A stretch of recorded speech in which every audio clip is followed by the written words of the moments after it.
gitu. Halo Daniel. Halo malam bro, Selamat malam Bro Daniel. Thank you kabar banget ya udah bisa sehat, kabar sehat. ya sehat, udah bisa join di ini basa-basi banget ya, padahal kita beda ruangan sebenarnya. Padahal beda ruangan doang, iya ya. Risetnya juga sama. Ya, ya, ya. Oke, oke. Eh, ya, jadi thank you banget nih teman-teman pasti udah sering banget lihat Ko Daniel dan seneng banget bisa ini ya join kita di sini. Hari ini kita rame, kita bertiga ya Bro ya. Nanti kita ada sama Siap, siap, Pak siap. Herwi juga dari sebagai Mm, direktur dari BRMS begitu kan. Oke, iya. mungkin di sini ada teman-teman tadi yang udah mulai nanya-nanya juga. Nanti pertanyaannya aku tampung ya teman-teman semua ya. Jangan khawatir, ini aku udah lihat udah ada yang nanya tentang harta juga begitu ya. Karena harta ini kan ada hubungannya dengan emas juga begitu kan. Nanti mungkin pertanyaannya mungkin bisa lebih ke arah kira-kira emiten mana nih yang menarik di saat seperti ini. Apakah emitennya langsung memang produksi emas atau turunan-turunan dari produksi Mm-mm. emas? Itu kan bisa jadi pertanyaan begitu ya. Oke, tapi mungkin Betul, betul. ya, tapi mungkin untuk pertanyaan pertama nih yang mungkin kita tanyakan ke Daniel, begitu kan? Karena di sini banyak teman-teman cuan trooper juga yang mungkin baru belajar, begitu kan, tentang korelasi emas, begitu kan, dengan Mm-mm. dolar dan sebagainya. Mungkin pertama view Daniel dulu deh terhadap pergerakan harga emas saat ini tuh kayak gimana nih bro? Soalnya kalau kita lihat Mm-mm. harga emas saat ini kan naik banget ya, bisa dibilang ini melonjak tinggi dan kira-kira prospek atau tanggapannya Daniel gimana nih melihat Mm-mm. harga emas saat ini? Mantap, mantap. Thank you, Jo. Ini Ya, pertanyaannya menarik banget karena ya. memang baru beberapa waktu lalu nih kalau kita lihat ya, harga emas itu memang sentuh all time high-nya rekor di Hmm. kisaran 2055 ya, dolar Amerika Serikat per troy ounce. Nah, Ya. pertanyaannya pasti kenapa nih kok tiba-tiba bisa rally setinggi itu, kemudian dia terkoreksi cukup dalam begitu ya, Mhm. sampai ke level 2028 dengan level supportnya itu di 2000, kemudian ini rally lagi, lanjut lagi gitu ya. Ya, Nah, ya. nggak lain nggak bukan adalah karena sentimen yang disebutin juga tadi sama Joe bahwa memang ada pengaruh dari suku bunga Amerika Serikat pastinya, di mana suku Mhm. bunga Amerika Serikat itu dinaikin lagi kemarin. Mhm. Kalau setiap kali suku bunga itu dinaikin, biasanya orang akan mencari, biasanya ya ini nature-nya kalau suku bunga dinaikkan itu biasanya orang akan mencari apa namanya instrumen yang tidak terlalu berisiko begitu ya. Orang akan Mhm. meninggalkan saham, orang akan berlari ke deposito mungkin obligasi dan lain sebagainya. Nah, pertanyaannya adalah ini kok ketika suku emas juga tiba-tiba all time high dan sekarang masih rally lagi gitu. Nah, kenapa? Karena ternyata dasar alasan dari kenaikan suku bunga ini adalah untuk melawan inflasi di Amerika Serikat yang kemarin sempat 9%, terus turun ke 6%, terus ke 5,5% dan datanya kemarin dikeluarin itu 4,9%. Jadi, apakah ini udah bisa dibilang bahwa inflasi Amerika Serikat ini akan segera turun? Dan juga suku bunga Amerika Serikat juga akan segera pivot gitu alias dipotong suku bunganya gitu ya yang sekarang saat ini berada di level 5 sampai 5,25. Nah, ini masih tanda tanya karena terakhir kali Jerome Powell itu bilang bahwa suku bunga di Amerika Serikat ini eh, kemungkinan dovish-nya itu belum ada gitu. Jadi kalau misalnya mau diturunin sepertinya it will not happen anytime soon gitu. Tidak dalam Mhm. waktu dekat, mungkin masih butuh waktu lagi. Nah, eh, apa pengaruhnya ke emas? Nah, pengaruhnya ke emas itu begini, waktu suku bunga Amerika dinaikin ini terlalu tinggi, ternyata yang terluka di Amerika Serikat itu adalah housing market sama mereka punya PMI manufaktur gitu. PMI manufakturnya itu malah terkontraksi di bawah level 50. Jadi kan kalau di atas 50 dia ekspansi, ini masih tetap di bawah 50 gitu dan mereka punya industri properti itu juga jadi lesu gitu dan industri peminjaman di bank juga jadi lesu dan bahkan ada beberapa bank kemarin yang kolaps. Nah, ini indikasi bahwa negara tersebut bisa aja resesi di akhir tahun gitu kalau suku bunga tetap dinaikin. Nah, melihat kondisi sekarang ini karena di Amerika juga sepertinya investasi kurang bagus, orang mulai beralihlah ke safe haven gitu. Mhm. Safe havennya ini adalah emas. Nah, kita makanya di Sukor Sekuritas sendiri ini berdasarkan riset dari makroekonom kita, Mas Ahmad Mikael itu kita optimis harga emas ini bisa sentuh angka 2.100 dolar Amerika Serikat per troy ounce. Nah, Ya. jadi pertanyaannya adalah saat kapan kita harus membeli emas gitu kan, berinvestasi di emas. Nah, itu adalah di kondisi-kondisi di saat harga emas ini lagi koreksi kayak sekarang. Ini kan ada koreksi kecil nih ya kalau kita bandingin dari 2055 ke 2000 sekarang di kisaran 2039 poin 5. Nah, kalau mau cicil dari sekarang bisa gitu karena memang sentimennya masih mendukung. Nah, kalau misalnya mau yang lebih berisiko sedikit ya udah nggak apa-apa investnya di emiten-emiten emas. Nah, kalau nanya emiten emasnya yang mana, saya ngelihat dari sisi teknikal sih BRMS ini sudah masuk ke level-level support gitu. Kenapa?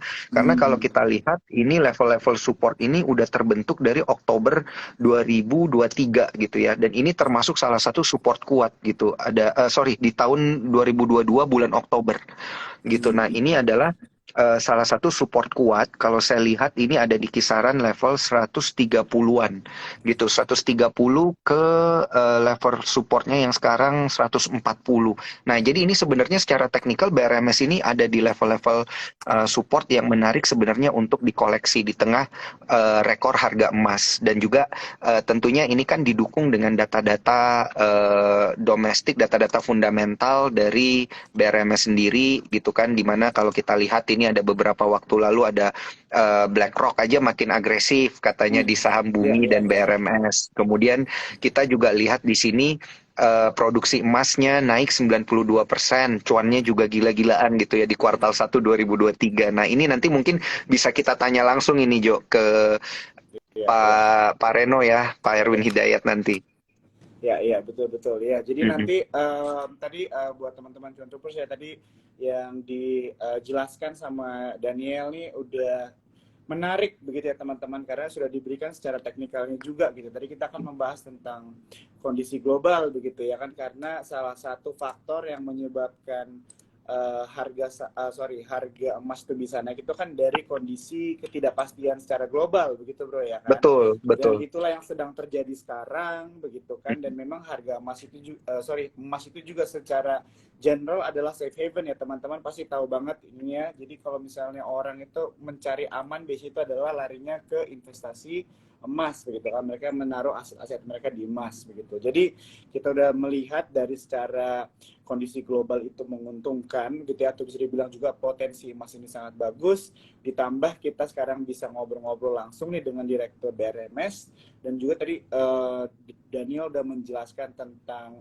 teknikal ya posisi dari BRMS sekarang yang sudah mendekati garis support tadi Dan ya benar ya Udah ada di area support udah memang. dari support begitu kan nah ini istilahnya bisa menjadi perhitungan atau bisa menjadi perhatian lah ya buat teman-teman tapi tetap semuanya ini kan balik kepada teman masing-masing disclaimer on juga dan sekarang kita mungkin akan langsung aja kali ya ngobrol-ngobrol sama Pak Erwin begitu ya untuk nanya-nanya langsung kali ya bro ya tentang Ya,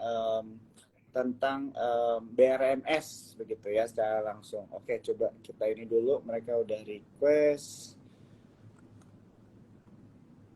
bakal seru ini, Bro. Iya, pasti pasti. Oke, kita coba ini. Halo Pak. Apa Halo Pak kabar Pak Erwin. Jo, Pak Daniel? Kedengaran suara saya Halo. Pak? Kedengaran, Jelas-jelas, kedengaran. Pak Reno. Kabar sehat, Pak Reno. Lama nggak ngobrol, Pak. Iya, saya dengan Pak Daniel tempo lalu ya, kita berdua Pak ya. Iya, waktu BRMS-nya rally tuh, Pak. Sekarang emasnya rally, kayaknya BRMS bakal ikut nih, Pak. Mudah-mudahan Pak, mudah-mudahan. Ini saya nggak ngerti nih. Ya, IHSG-nya turun, semua saham jadi turun. Kita sih Iya, fundamentalnya iya. insya Allah strong Pak, very strong. Nah, Oh, itu dia Pak Reno yang pengen kita tanyain tentang kondisi fundamental karena kan kita lihat dari sisi media nih ya Jo ya. Tadi ya saya sama betul, Jo juga betul, sempat betul. discuss gitu. Berita yang paling hot, yang paling kita pengen tanyain itu yang tentang BlackRock ini Pak, yang katanya makin agresif di saham bumi dan BRMS. Tentunya ini kan pasti didukung sama fundamental perusahaan di kuartal pertama gitu Pak. Mungkin boleh diceritain kondisi produksi emasnya sepanjang kuartal 1 seperti apa? Apakah on track Pak dengan yang terakhir kali kita ngobrol? Terakhir kali kita ngobrol Pak tentang produksi emas di BRMS Pak. Baik, baik Mas. Betul Mas, pertama-tama walaupun tidak bisa saya jelaskan secara detail karena ada konfidensial untuk di daftar pemegang saham kami. Namun betul Mas, kalau BlackRock itu makin agresif, betul itu memang terlihat di DPS, di daftar pemegang saham memang makin bertambah. Jadi memang banyak dikolek kelihatannya ya dalam 2 minggu terakhir. Dan kalau untuk fundamental Pak, itu dapat dilihat karena kan memang kita ini di pabrik emas kami yang kedua di Palu di Sulawesi itu baru selesai masa konstruksinya di bulan November tahun lalu. Jadi mulai produksi dan produksinya ini secara berkala terus naik. Jadi dari mulai 200 sampai 500 ton per hari, targetnya nanti di bulan Juli lah, itu sudah di level full capacity lah, di 4.000 ton per hari. Artinya kenaikannya luar biasa, karena kan selama ini kita hanya produksi dari satu pabrik Pak, yang hanya 500 ton per hari. Artinya ada kenaikan 8 kali lipat kan di produksi kalau sudah full capacity nanti ya. Nah, tentunya ini akan tercermin di kinerja keuangan. Contohnya dapat dilihat di kinerja keuangan di kuartal pertama 2023. Tadi Mas Daniel sudah sangat tepat ya. Itu dapat dilihat produksi emas kami itu meningkatnya ya luar biasa ya. Maksudnya di year on year itu dari kuartal pertama tahun lalu itu masih di level sekitar 41 kg untuk total produksi di Januari sampai Maret 2022. Di Januari sampai Maret 2023 atau di Q1 2023 tuh produksinya sudah naiknya ke 79 kilo. Artinya naiknya sudah hampir 2 kali lipat ya. Dan ini dapat dilihat juga makanya di pendapatan kami di revenues itu naiknya juga cukup baik. Dari year on year itu juga luar biasa. Dari Q1 2022 itu di 2,9 juta dolar naik menjadi 5,8 juta dolar di Q1 2023. Nah ini is a blessing in disguise lah Pak Joe dan Mas Daniel ya, karena selain padahal kita tuh tidak ada schedule maksudnya genjot produksi pada saat harga emas naik, karena memang kita sudah punya fix production schedule sejak tahun lalu ya. Jadi kan memang pabrik emas yang kedua berdiri di akhir tahun lalu dan akan full capacity di pertengahan tahun ini. Pabrik emas ketiga dengan kapasitas yang sama 4.000 ton per hari itu targetnya akan berdiri di semester kedua tahun depan 2024. Artinya ada kenaikan lagi nih Pak, nggak berhenti nih di tahun 2024 produksi emasnya. Nah, artinya dengan kenaikan produksi yang berkala ditambah dengan kenaikan harga emas, harapannya memang akan tercermin di pendapatan. Nah, saya harap ini memang bisa terrefleksi nih di harga saham segera ya, karena produk utama kami saat ini memang hanya emas saat ini, Mas Joe dan Mas Daniel ya. Demikian Mas. Ya, jadi ya setuju ya. Jadi yang aku agak bingung nih tadi Daniel manggilnya Pak Reno, aku di sini Herwin, gimana ya? Iya, nama saya Herwin Hidayat, tapi panggilan saya Reno Pak. Jadi mau silakan Mas Jo. Reno boleh, Herwin boleh. Boleh, oke. Iya, jadi benar ya Pak ya. Jadi kalau misalnya dari saya secara personally juga memang kan kalau misalnya kita melihat sektor emas ini menarik begitu, karena kan tinggal pemilihan emiten-emitennya begitu kan. Kalau misalnya dari DRMS ini personally disclaimer on, saya suka karena saya melihat earnings projection begitu ya. Ini salah satu dari pertimbangan saya kalau misalnya memilih satu perusahaan itu dari proyeksi pendapatan dia ke depannya begitu kan. Dan tadi juga sebenarnya aku mau tanyakan tapi udah dijawab langsung nih sama Pak Herwin juga tentang pabrik-pabrik dan kilang-kilang juga yang akan jadi nih ya tahun depan. Kalau misalnya pabrik yang kedua ini lagi uji coba Pak atau memang udah berjalan ya? Pabrik yang kedua Mas Jo itu kapasitasnya 4.000 ton biji per hari di Palu Sulawesi. Itu sudah selesai masa konstruksinya di bulan November tahun lalu. Namun memang produksinya itu dilakukan secara bertahap. Jadi pertama-tama tuh mulainya di level 300 sampai 500 ton biji per hari.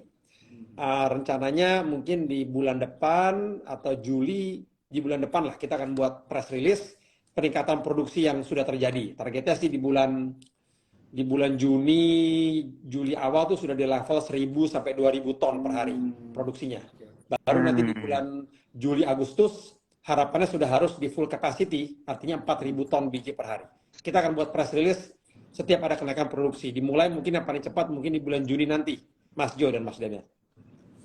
Ya. Mhm. Jadi ini bisa Baik, jadi baik. ya ini jadi bisa perhatian buat teman-teman cuan troopers ya tadi ya press release kalau misalnya ada kenaikan produksi di bulan Juni tadi ya Pak ya Mhm. Pak Erwin Ya, ya. ya betul. Oke.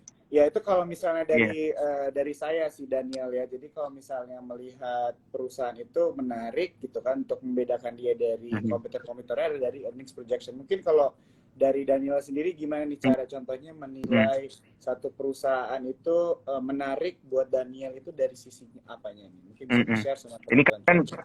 iya, karena industrinya emas kan berarti ini sangat berkaitan dengan harga emas globalnya sendiri juga ya Pak Ya. Reno ya, di mana memang ini lagi sentuh rekor tertinggi. Nah justru ini saya juga pengen tanyakan ke Pak Reno, apakah dengan kenaikan yang sangat signifikan ini Pak, kan terakhir kita ngobrol harga emasnya masih 1.800 Pak, kurang lebih waktu itu kalau saya nggak salah ingat. Sekarang ini udah 2.000-an lebih Pak, dan sepertinya dia bertahan cukup lama di atas level ini. Apakah ini juga akan berbanding lurus dengan bottom line nanti dari BRMS sendiri Pak? Karena kan ada margin yang antara operational cost dan lain sebagainya gitu Pak, dengan harga emasnya sendiri yang actual sekarang. Bagus, betul Mas Daniel dan Pak Jo ya. Jadi Mhm. saya juga lihat malah mulai tahun Mhm. lalu itu ada beberapa institusi yang sudah menerbitkan report memprediksi bahwa harga emas itu akan ada di atas $2.000 per troy ounce. Salah satunya Mhm. saya perhatikan itu ada Goldman Sachs yang di luar negeri ya. Yang di lokal itu salah satunya Sukor Sekuritas tuh luar biasa sudah memprediksi harga emas di atas $2.000 per troy ounce. Dan akhirnya terjadi. Itu disampaikan oleh Sukor dan Goldman akan terjadi dari tahun 2023 sampai tahun 2025. Jadi memang sudah ada prediksinya saya lihat. Dan yang kedua saya juga perhatikan dampaknya akan berdampak langsung memang terhadap kinerja keuangan kami. Karena faktor dari nilai pendapatan kami atau penjualan dalam kinerja keuangan kami itu artinya cuma volume produksi dikali harga jual emas. Mhm. Sementara harga jual emas kita itu mengikuti tren harga jual emas di London Metal Exchange. Jadi kenaikan pada harga emas akan berdampak sangat positif terhadap kinerja pendapatan dan juga bottom line atau laba bersih kami. Nah, apalagi produksi kami memang akan meningkat sejalan dengan target penyelesaian pabrik emas kedua yang sudah selesai di tahun lalu dan penyelesaian pabrik emas yang ketiga yang rencananya akan selesai di semester kedua tahun depan. Dan berita baiknya adalah memang tidak perlu pendanaan ya, karena pendanaannya sudah kami dapat dari transaksi right issue yang kami selesaikan di tahun-tahun sebelumnya. Nah, kita juga cukup kalau soal margin tadi Pak Daniel, mungkin saya bisa sampaikan untuk cash cost ya. Cash cost perusahaan kami itu rata-ratanya di level antara 1.000 sampai $1.200 per troy ounce ya. Nah, artinya kalau cash cost-nya di level itu kan harga emas di level 1.700 pun masih ada profit margin yang cukup baik. Masih ada sekitar $500 sampai $600 profit margin. Jadi apalagi harga emas di atas 2.000, jadi ya luar biasa lah. Ini is a no-brainer lah. Harapannya ini akan tercermin juga perbaikan kinerja keuangan yang semakin membaik nanti di Q2 dan Q3, apalagi di Q4. Karena terus ini produksinya akan naik Pak Daniel dan Pak Jo. Saya ambil contoh ya. Mungkin lebih gampang dalam troy ounce. Total produksi emas perusahaan dalam troy ounce ya di tahun 2022 lalu, artinya full year 2022 Januari sampai Desember itu sekitar 5.400 ounce per tahun. Itu Januari sampai Desember 2022. Nah, targetnya di tahun ini Pak Daniel, Pak Jo, Januari sampai Desember 2023 itu naiknya akan naik sampai ke level di atas 20.000 troy ounce. Artinya ada kenaikan sekitar hampir 4 kali lipat artinya. Ya. Nah, itu tidak berhenti Pak Daniel dan Pak Jo. Kenapa? Karena di tahun 2024 pabrik kedua yang full capacity-nya baru terasa di bulan Juli Agustus sudah bisa dirasa full year sejak Januari. Plus ada lagi pabrik ketiga yang akan selesai konstruksinya targetnya di semester kedua tahun depan. Nah, target kami di 2024 itu produksi emas bisa meningkat di atas 40.000 troy ounce per tahunnya. Artinya ada kenaikan lagi sekitar 2 kali lipat dari tahun ini. Nah, baru di tahun 2025 onward, artinya kita sudah mulai konsisten lah targetnya, Mas Daniel dan Mas Jo ya. Itu produksi emas kami mestinya sudah ada di level 65.000 sampai 70.000 troy ounce lah per tahun ya. Udah konsisten lah. Jadi demikian. Jadi mungkin growth story-nya bisa dilihat di 2022, 2023 terus sampai 2025. Wah, ini berarti yang sebelumnya pernah kita obrolin terkait dengan tahun 2023 ke depan ini akan jadi tahun emas buat BRMS ini. Amin. Udah Amin. terasa di Q1 ini ya Pak. Betul. Di Q1 aja udah berasa banget ini. Betul. Amin Mas Daniel. Dan ini baru story-nya emas saja Mas Daniel. Sampai 2025 ini story kita baru dari emas. Kita belum bicara mengenai copper ya. Iya. Karena ada satu proyek kami di Gorontalo di Sulawesi. Nah itu prospek utamanya lebih ke copper. Dan itu cukup prospektif dan cukup besar. Namun saat ini memang fokus kami sampai 2025 ini masih ke pengembangan proyek emas yang ada di Palu terutama ya. Karena memang lebih murah juga capex-nya, pembangunan pabriknya dibanding membangun pabrik tembaga ya. Dan kami sudah punya know-how juga, sudah pernah membangun 2 pabrik kan di Palu. Jadi dan pabrik emas itu juga lebih cepat Mas Daniel, 18 sampai 24 bulan itu sudah bisa berdiri pabriknya. Oh, baik. Nah, ini Pak terkait dengan menambang emas sendiri di tanah air gitu. Terkait dengan data cadangan emas sendiri, dari sisi BRMS melihatnya seperti apa Pak? Apakah memang BRMS ini agresif karena memang menemukan banyak cadangan emas di tanah air gitu Pak? Ya, jadi emas itu cukup unik ya. Tadi juga disampaikan, saya sempat dengar juga bincang-bincang Mas Jo dengan Mas Daniel itu bagus sekali. Jadi emas itu tidak hanya dianggap sebagai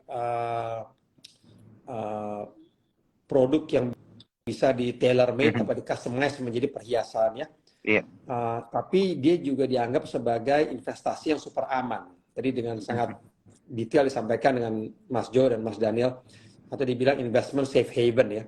Jadi dengan keadaan geopolitik yang tidak menentu, perang Ukraina dan Rusia terus berlanjut, kemudian kolapsnya beberapa bank di Amerika, itu menyebabkan investasi terhadap emas itu semakin banyak. Itu saya perhatikan juga karena dianggap dia investasi yang super aman ya. Selain itu juga saya lihat trennya kan banyak sekali sekarang de-dolarisasi ya, Mas Daniel dan Mas Jo ya.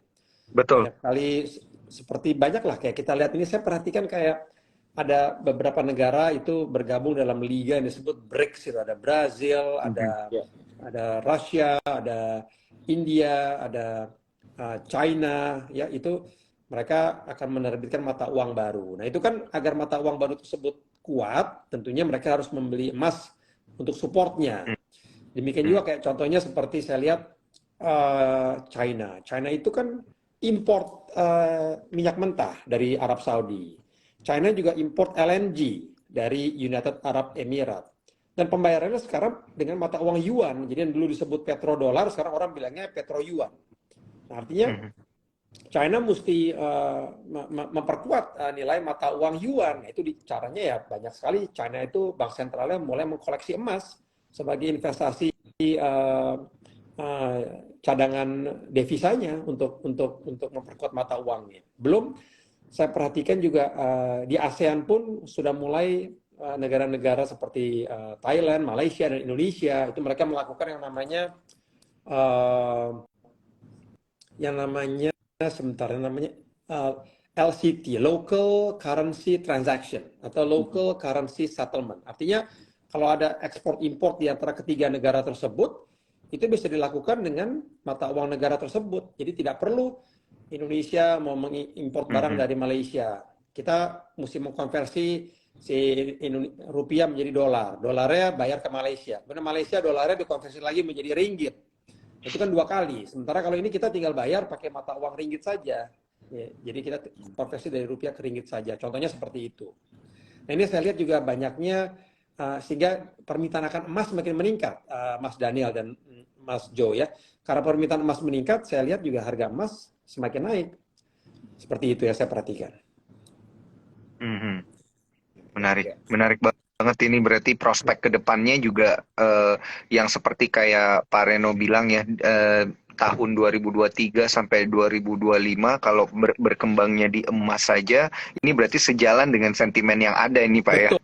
Betul, Karena kan pasti betul. masih penyesuaian tadi kan kayak misalnya pakai local currency dan lain sebagainya kan pasti masih masa transisi juga itu Pak. Emasnya Betul. masih sangat dibutuhkan di sana. Betul sekali. Karena saya setuju dengan Mas Daniel barusan. Itu penting tadi itu statement dari Mas Daniel. Artinya tidak serta merta, tidak bisa instan lah ada mata uang baru menggantikan mata uang US dollar, itu tidak mungkin. Itu butuh waktu. Tentunya tidak infrastrukturnya mesti kuat, mesti establish, dan itu perlu waktu ya. Nah, jadi tetap mata uang dolar itu kuat, tapi mungkin tidak sepopuler sebelumnya, mungkin seperti itu. Nah, tentunya untuk memperkuat mata uang negara masing-masing kan mulai banyak Pak Mas. Saya lihat itu bank-bank sentral di negara-negara lain ya, seperti yang saya lihat itu yang baru-baru ini itu melakukan itu kayak Turki, Qatar, China, Singapura. Itu bank sentralnya itu benar-benar mulai mendiversifikasikan reserve currency-nya, mata uang cadangan devisanya. Jadi mereka diversifikasi yang tadinya dolar, itu mereka convert banyak menjadi mata uang negara masing-masing. Nah, untuk memperkuat mata uang negara masing-masing, Singapura dolar, si Qatar, si Turki, China, yuan ya mereka harus beli emas untuk backup reserve currency dari mata uang mereka masing-masing agar menguat. Nah, ini yang saya perhatikan juga, makanya emas itu semakin dibutuhkan ke depannya sehingga harganya akan naik. Tadi juga Pak Daniel juga sampaikan, ya saya sih berharap demikian ya, kayak the Fed mungkin tetap akan menaikkan suku bunganya, namun harapannya mungkin tidak seagresif di tahun lalu ya, Mas Daniel ya, Mas Iya, Joe iya ya. betul. Betul.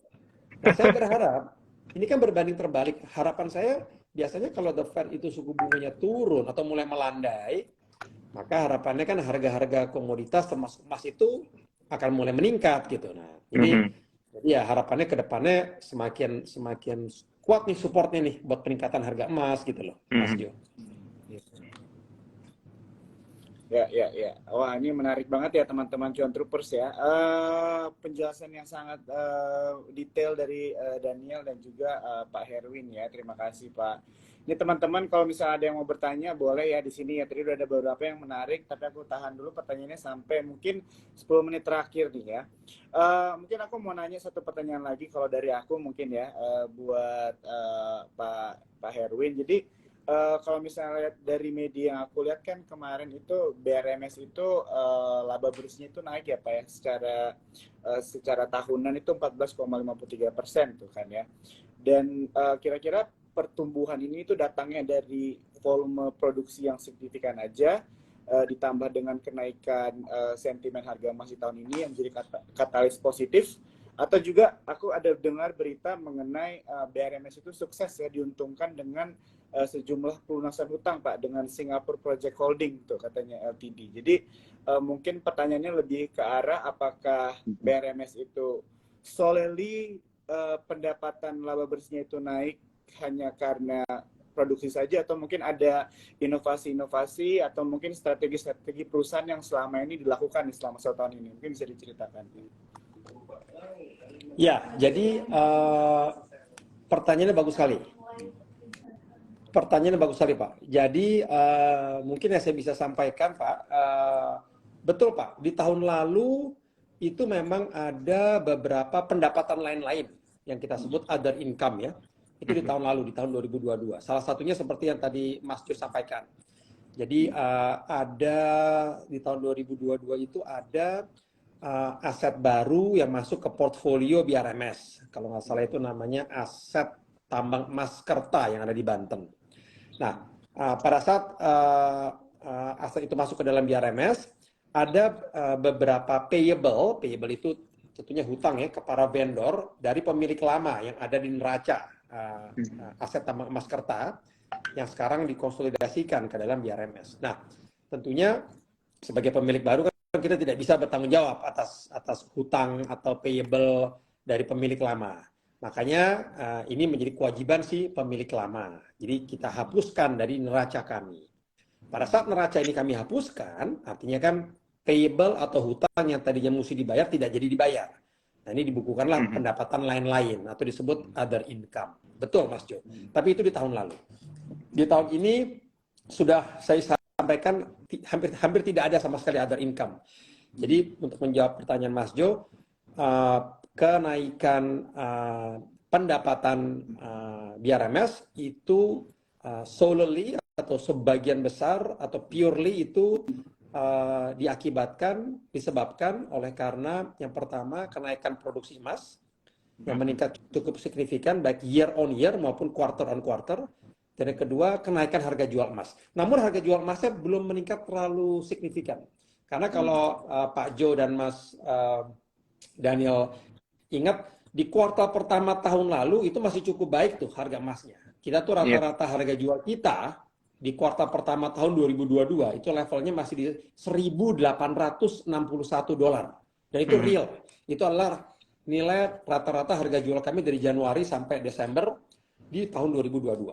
$1.861. Nah, kenaikannya sangat kecil. Karena di kuartal pertama 2023 itu belum 2.000 Mas Daniel, kalau Mas Daniel ingat. 2000-nya itu baru di bulan April kemarin. Sampai Mei. Betul, Pak. Nah, waktu Januari sampai Maret kemarin, itu rata-rata harga jual emas kami itu di $1.886. Jadi naiknya nggak signifikan. Jadi tetap ada kenaikan Q1 2022 Januari sampai Maret 2022 itu $1.861. Q1 2023 $1.886. Jadi kalau dihitung mungkin kenaikannya sebentar ya, nggak sampai harga emasnya tuh 1.886 saya kurangnya 1.861.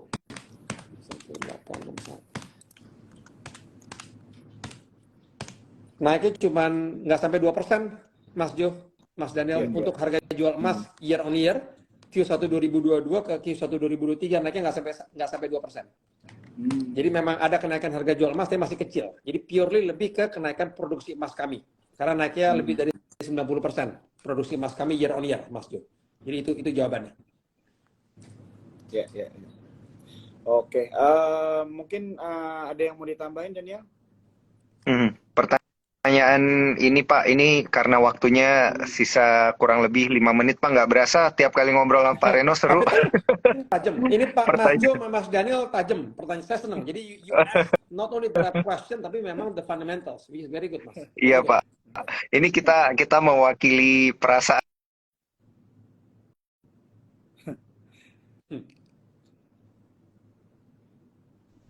Daniel, kayaknya putus-putus nih videonya ya. Mas Daniel kayaknya freeze ya? Iya, Daniel freeze nih kayaknya. Oke, nggak apa-apa. Mungkin sambil baik. Cek. Oh ya, ini udah connect ya. Sorry. Koneksinya kurang udah bagus tadi. Mas. Iya. Tadi sempat terputus.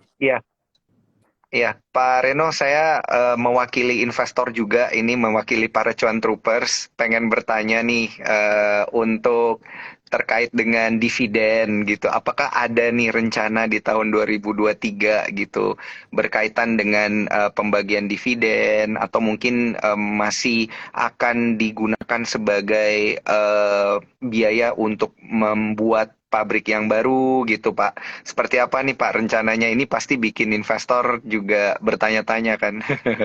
Ya, bagus. Ini another multi-million dollar question nih, Mas Daniel. Oke, jadi gini Mas Daniel. Kita ini kalau Mas Daniel dan Mas Jo ingat, kita kan mulai go public itu di tahun 2010. Sementara pabrik emas kami yang pertama dengan kapasitas 500 ton biji per hari baru berdiri dan mulai berproduksi itu di Februari 2020. Can you imagine 10 tahun kita tidak ada produksi, tapi ada fixed cost. Kan tetap aja Pak, kita untuk mulai memproduksi sebelum bangun pabrik, kita mesti melakukan pemboran, kita mesti temukan cadangannya, kita mesti bayar konsultan buat sertifikasi cadangannya sesuai JORC, atau minimal KCMI ya, Komite Cadangan Mineral Indonesia, itu yang lokal punya ya. Kalau GORC kan based on Australian Consultant ya, Joint Iya, or betul. Reserve Committee. Nah, belum biaya-biaya overhead Pak, seperti salary karyawan, rental, electricity, itu adalah fixed cost yang selalu mesti kami tanggung. Sementara kita belum punya produksi emas, belum punya pendapatan selama 10 tahun. Karena pendapatan dari penyuluhan emas itu baru mulai dibukukan di kuartal pertama 2020, Mas Daniel. Nah, artinya dari 2010 kita IPO sampai 2020 itu kita terus membukukan kerugian. Dan ini terakumulasi kerugiannya di return earnings yang saat ini masih defisit return earnings-nya. Namun sejak 2020 setiap kuartal tidak hanya kami membukukan pendapatan dan laba bersih, namun laba bersihnya terus meningkat. Nah, setiap laba bersih itu meningkat setiap kuartal, itu mengurangi si return earnings yang defisit. Jadi return earnings-nya pelan-pelan makin mengecil defisitnya sampai akhirnya harapannya segera menjadi positif. Nah, peraturan perusahaan nomor 40 tahun 2007, walaupun perusahaan itu membukukan laba bersih sebesar apapun, dia dilarang membagikan dividen selama return earnings-nya itu defisit. Nah, target kami tapi dalam waktu dekat, karena ini kan terus nih, alhamdulillah setiap kuartal sejak 2020 terus laba bersihnya meningkat. Nah, ini terus memperkecil si return earnings yang defisit tadi. Karena kan return earnings itu adalah kombinasi dari apa yang menambah return earnings di dalam neraca. Yang menambah return earnings itu adalah net profit. Apa yang mengurangi return earnings? Dividend payout. Nah, jadi dengan kita punya net profit yang bertambah tidak tiap tahun ya, tiap kuartal itu bertambah net profitnya. Artinya si return earnings yang defisit terus mengecil, harapannya akan segera break even dan mulai positif. Begitu positif, pasti manajemen sudah pasti salah satu target utama adalah pembagian dividen. Karena ini akan menambah sentimen positif terhadap saham perusahaan, terhadap market. Udah pasti itu, maksudnya. Don't worry. Mantap. Pak Reno, ini setidaknya para cuan troopers mendapatkan penjelasan gitu kan Pak, bahwa ya memang ada 10 tahun ini ya yang menjadi masa-masa pembangunan gitu ya, kurang lebih bisa kita bilang untuk BRMS sendiri ini supaya bisa memproduksi emas yang luar biasa banyak gitu di tahun 2022-2023 ini. Terima kasih Pak atas jawabannya. Mungkin dari Joe ada pertanyaan tambahan? Ya, mungkin satu pertanyaan lagi nih buat Pak Herwin langsung dari Cuan Troopers begitu ya di comment section, yang menurut aku juga menarik. Izin bertanya Pak, katanya terkait temuan cadangan mineral baru sebanyak 38 juta ton. Kira-kira bisa dirincikan Pak apa dan bagaimana kandungannya? Prospeknya ke depan mengenai pengaruhnya terhadap kinerja perusahaan seperti apa? Terima kasih. Ya. Jadi di tahun lalu itu memang kita ada beberapa kali temuan yang kita discovery ya, itu di cadangan biji emas kami yang ada di Palu. Jadi cadangan biji emas kami di Palu itu mengalami peningkatan cadangan yang luar biasa. Ada 2 kali kalau nggak salah itu jumlahnya itu total temuannya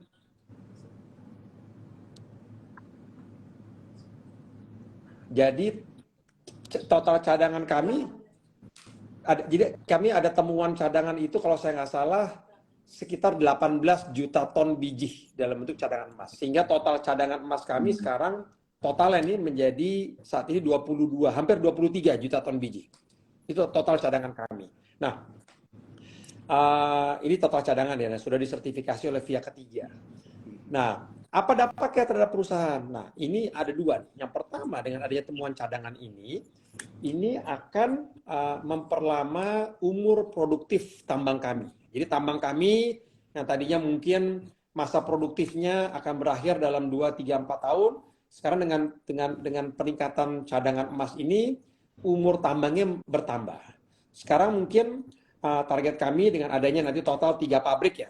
Ada total 3 pabrik di lokasi tambang kami di Palu dengan total cadangan kami yang hampir 23 juta ton biji, dan rata-rata produksi kami targetnya itu usia produksi dari tambang kami di Palu itu sekitar 9 sampai 10 tahun.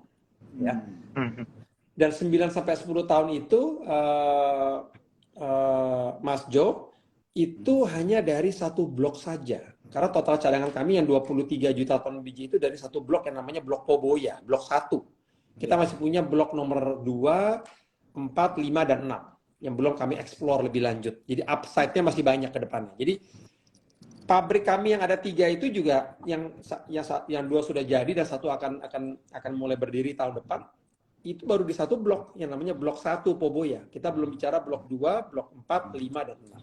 Nah, ini juga kenapa saya juga cukup confident ya di BRMS, apalagi dengan adanya grup Salim yang masuk juga ke BRMS di tahun lalu ya, dan tidak hanya masuk dalam bentuk equity, tapi menempatkan representatifnya juga di jajaran direksi maupun komisaris. Seperti yang diketahui mulai tahun lalu itu direktur utama kami Bapak Agus Projosasmito sudah bergabung, ada juga Bapak Adrian Wicaksono sudah bergabung juga sebagai salah satu direktur, dan dari komisaris ada Bapak Teguh Buntoro sebagai salah satu komisaris juga. Seperti yang kita ketahui kan Pak Agus Projosasmito juga menjabat saat ini sebagai wakil direktur utama di Aman Mineral Nusa Tenggara. Nah, demikian juga Pak Adrian juga dari grup Aman, dan juga Pak Teguh Buntoro itu salah satu komisaris independen di grup Aman juga. Ya, ke depannya saya berharap dengan komitmen dari para pemegang saham dan juga peningkatan produksi yang insya Allah akan tercapai, karena memang pabriknya sudah baru berdiri dan akan berdiri lagi yang ketiga di tahun 2024, ditambah tren harga emas yang menarik, yang membaik. Jadi ke depannya menurut saya memang kinerja keuangannya harus akan membaik. Nah, harapan saya itu jadi terefleksi di harga saham. Karena ini sudah mekanisme pasar nih. Saya udah nggak ngerti kalau harga saham, it doesn't make sense menurut saya, is grossly undervalued. Kalau harga saham kita nggak masih di level ini, sementara penjualan dan produksi emas kami meningkatnya drastis gitu loh, Mas Daniel dan Mas Jo. Harapan saya segera terefleksi ke depannya. Ya, Setuju Pak Reno. Saya juga. Oke, mungkin kita udah sampai di waktunya ini untuk mengakhiri dari Sitok kita malam hari ini. Terima kasih banyak buat Pak Herwin dan Daniel juga ya atas penjelasannya, Pak. Terima kasih banyak ya, Pak ya. Jadi sini kita bisa belajar banyak ya secara fundamental dan juga proyeksi menarik dari BRMS ke depannya dengan banyaknya kilang dan pabrik-pabrik yang terus akan bertumbuh ke depannya ya. Jadi proyeksinya juga menarik, dan juga Daniel terima kasih atas penjelasannya tadi ya Dan ya tentang harga emas. Thank you. Juga secara teknikalnya itu Thank you Pak Reno. support ya, menarik buat BRMS juga. Jadi malam hari ini saya Jo mau pamit. Buat teman-teman John Troopers juga terima kasih udah join malam hari ini. Sampai kita bertemu lagi nanti di lain waktu. Begitu. Makasih Pak Jo. Terima kasih ya. Makasih Pak Daniel. Ya, mari. Thank you Pak Reno, thank you Joe. Sama